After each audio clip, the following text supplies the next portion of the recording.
Hello.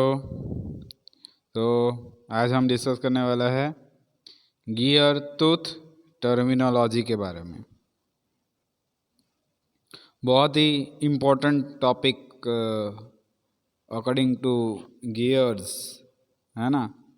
ये चीज़ आपको एक बार आ गई तो मतलब अच्छा रहेगा, तो समझने में आसानी रहेगी गियर्स के बारे में, right. So first of all यहाँ पे बताया कि the important terms used in connection with the measurement of gears are defined as follows, है ना। तो कौन से मेजरमेंट करने हैं या फिर कौन सी टर्म यूज़ होने वाली है उसके बारे में हम डिस्कस करेंगे। सो फर्स्ट ऑफ ऑल बताया कि पिच सर्कल। तो पिच सर्कल क्या होता है, मैं जो फिगर है दिया गया है वो बताने की कोशिश करता हूँ। तो ये हमारा मतलब फिगर है, दो तीत दिया हुआ है ना। एक तूत ये है और एक तूत दिया गया है।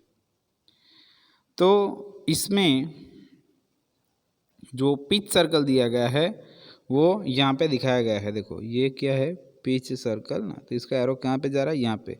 तो बीच का जो है ना, जहाँ पे वो गियर मुड़ रहा है ना, तो उसको हम बोलेंगे पिच सर्कल, राइट। समझ में आ रहा है आपको, है ना। तो ये दो मतलब तीत के हिसाब से मतलब दिया कि क्या फ्लैंक रहता है, क्या एडेंडम क्या डिडेंडम, राइट। तो पहले तो हम बात करते हैं पिच सर्कल के बारे में। तो पिच सर्कल में बताया है कि it is an imaginary circle traced through a pitch point by pitch cylinder having center on the axis of the gear, right, है ना। सेंटर ही बताया ना इसमें, देखो ये बताया गया है कि नहीं, है ना। ये सेंटर से जा रहा है ना, राइट। समझ में आ रहा है।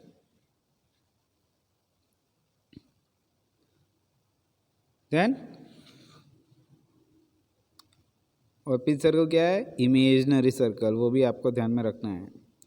नाउ बात करते हैं पिच सर्कल डायमीटर के बारे में। तो पिच सर्कल डायमीटर में बताया है कि it is the diameter of the it is the diameter of the pitch circle. The size of gear is usually specified by the pitch circle diameter, है ना। The size of gear is usually specified by the pitch circle diameter, है ना। उसको हम PCD भी बोल सकते हैं, राइट। देन थर्ड दिया गया है कि भाई पिच पॉइंट। तो पिच पॉइंट में क्या बताया है कि it is the point of contact, है ना। एक सेकेंड, यहाँ पे बताया गया है ना। पिच सर्कल बताया गया है, पिच पॉइंट वही बताया गया है ना। तो क्या बताया उसमें पिच पॉइंट में कि it is the point of contact, जो कांटेक्ट हो रहा है ना in between, right. So the pitch circle of two gear in mesh. एक फिगर देखो, ये एक है मतलब ये एक टूथ है और यहाँ पे एक दूसरा है। तो उसका जो पिच सर्कल वाला एरिया है ना, तो उधर वो मैश होगा, हाँ। ये कांटेक्ट एरिया है, राइट। तो उसकी बात कर रहे हैं, समझ में आ रहा है ना। इसलिए तो बताया कि it is the point of contact between the pitch circle of two gear in mesh. Meshing होता है ना, राइट। नाउ बताया गया है कि भाई प्रेशर एंगल और एंगल ऑफ ऑब्लिक्विटी, राइट। तो उसमें फर्स्ट ऑफ ऑल बताया गया है कि भाई it is the angle between the line, है ना। It is the angle between the line of action and perpendicular to the line of centres, है ना, perpendicular to the line of centres, we can say that. And the standard value of pressure angle is 20 degree, है ना, आएगा आगे 14 half, है ना, 14 degree and half, right, मतलब वो भी जाएगा 20 डिग्री स्टब आएगा. 20 डिग्री मतलब हम स्टैंडर्ड वैल्यू सिलेक्ट कर सकते हैं, राइट.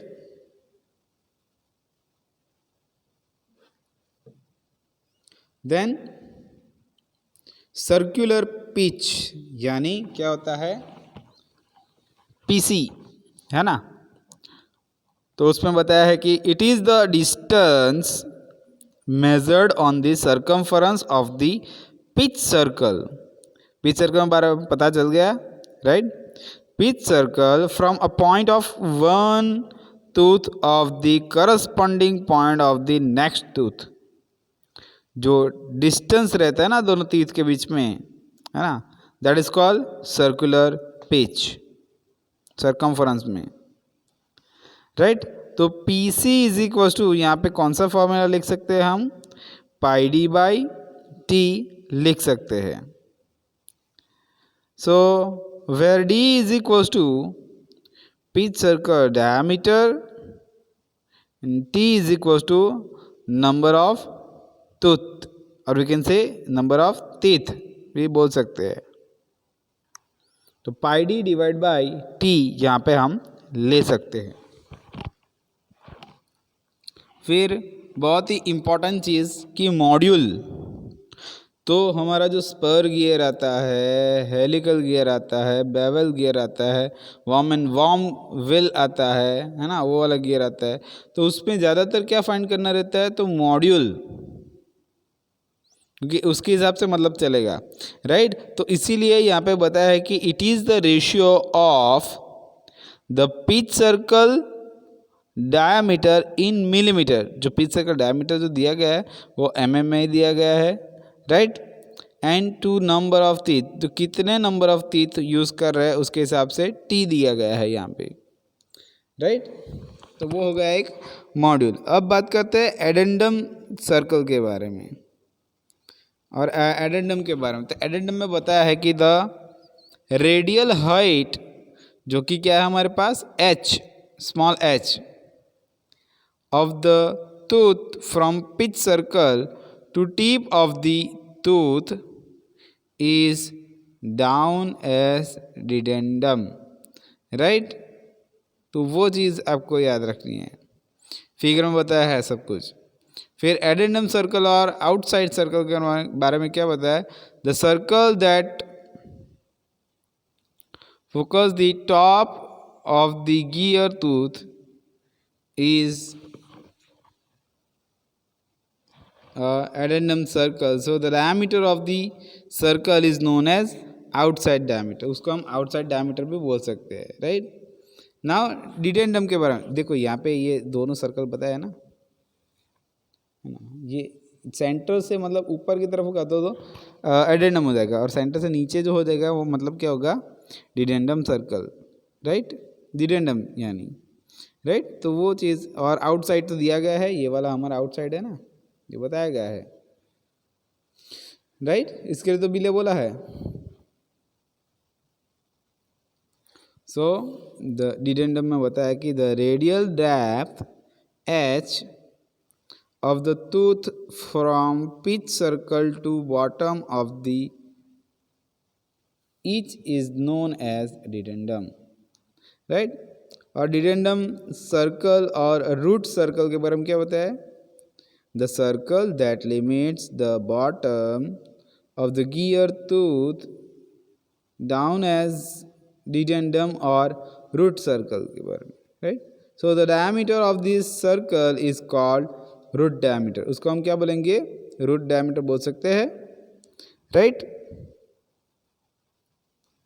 Then phase के बारे में बात करते हैं.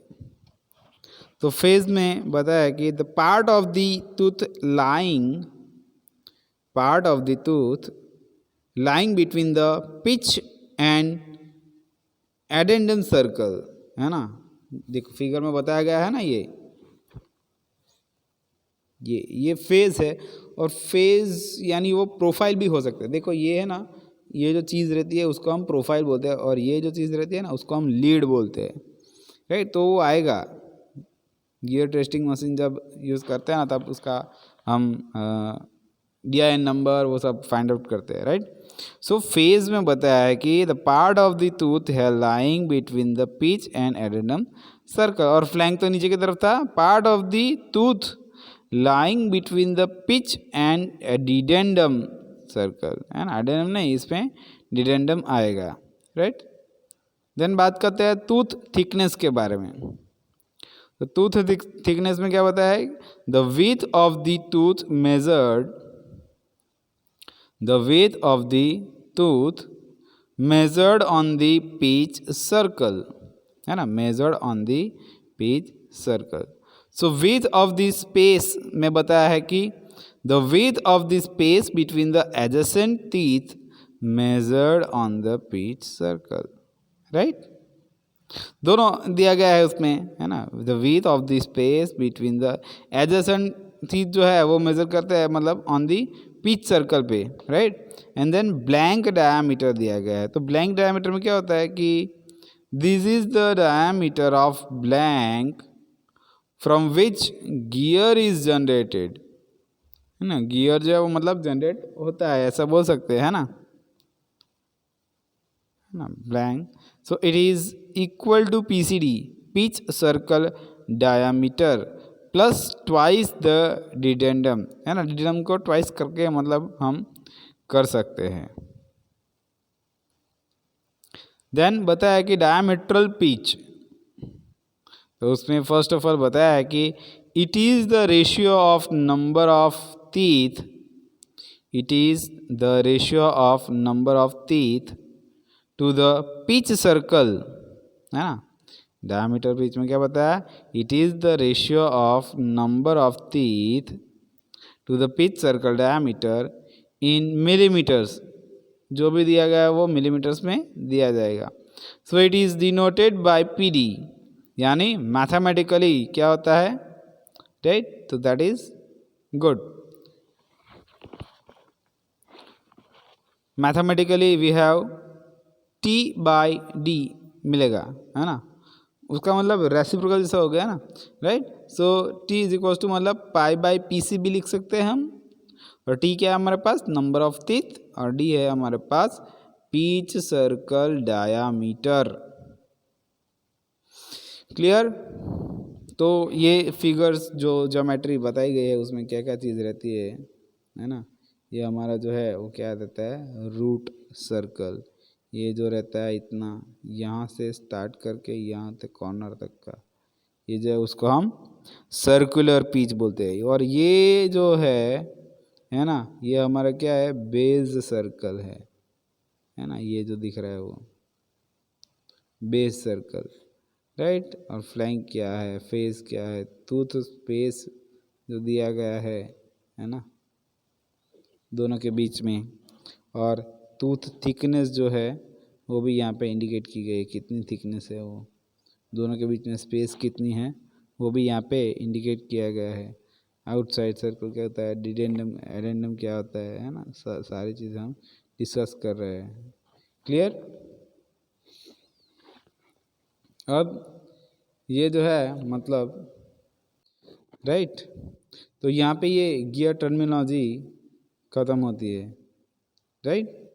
तो अब हम जो आगे हमारा एक जो टॉपिक रहेगा था ये डिफरेंस वाला, है ना, लास्ट टाइम का comparison between involute and cycloidal gears के बारे में, राइट। तो वो ज़्यादा बार पूछा जाता है, इसकी वजह से वो लास्ट टाइम रह गया था, तो अब कर देते हैं, राइट। तो इनवॉल्यूट गियर्स में बताया है कि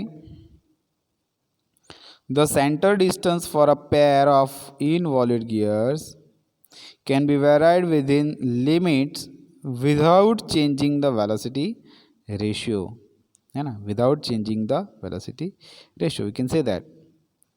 So इसमें cylindrical और cycloidal में क्या होता है कि the center distance for a pair of cycloidal gears is to be maintained constant for maintaining velocity ratio,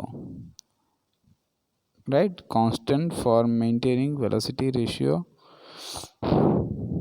right? तो बोल सकते हैं. देन बताया कि इनवॉल्यूट में the profile of involute gear teeth is the single curvature रहेगा उसमें, है ना, जबकि साइक्लोइडल में दो रहेगा, है ना, मतलब डबल, एक ईपी साइक्लॉइड और हाइपोसाइक्लॉइड, वो तो मैंने बताया था ना, मतलब ईपी साइक्लॉइड यानी ऐसा रहेगा और हाइपोसाइक्लॉइड मतलब ऐसा नीचे से आएगा, राइट. देन इनवॉल्यूट में बताया कि due to single curve manufacturing of involute gear is easy, है ना, जबकि साइक्लॉइड में डिफिकल्ट हो जाता है, राइट. तो you can say that. Then due to, है ना, इनवॉल्यूट गियर में होता है कि due to radial flanks strength of involute teeth is less, right. And fourth में बताया कि due to wider flanks strength of cycloidal gears teeth is more, है ना, तो मतलब ज़्यादा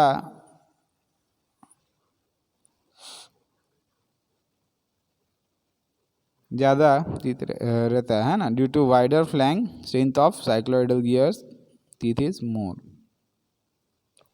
और लास्ट पॉइंट इनवॉल्यूट गियर में होता है कि the pressure angle from start of engagement of teeth और मैशिंग उसको बोलते हैं ना, so of teeth to the end of the engagement remain constant, उसको मतलब कांस्टेंट रखना है.